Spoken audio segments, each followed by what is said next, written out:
Rap, paano ulit? Kasi tangina yung orasan. Bakit? Aling ka, Rap.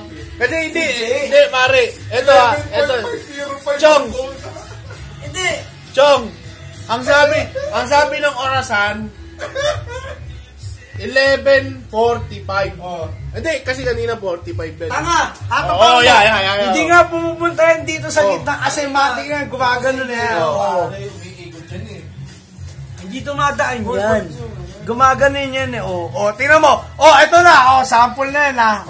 Ayun. Nasa ilagay mo sa 5. Nasaan siya? 10:05. Putang ina. 10:05 ba?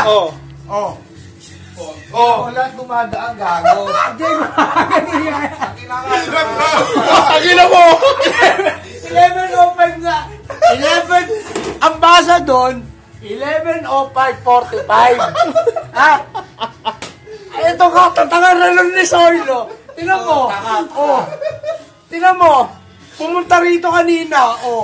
Tingnan mo nasa gitna. Anong basa nyo dan? 11:05:45. Ayun ang tawag. Pare, ito ang magandang explanation. Pinasimple.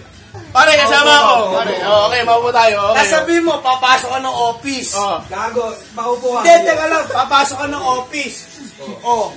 Sabi ko, ang pasok mo, 11:45.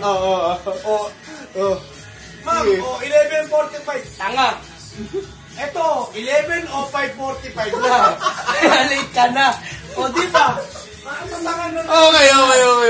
Kung ako, kung magkakaroon sa PC ng ganyan relo, ipapatupad ko yung ganyan. Ina, late ka na ng 5 minutes. 11:05:45. Diba? Papapangan yun. Yun ang explanation to. Dami niyang sinasabi. Res. Naniwala ka. Katanga yan Res, naniwala ka. Hindi, pare, hindi ko alam kung nagbibiro lang.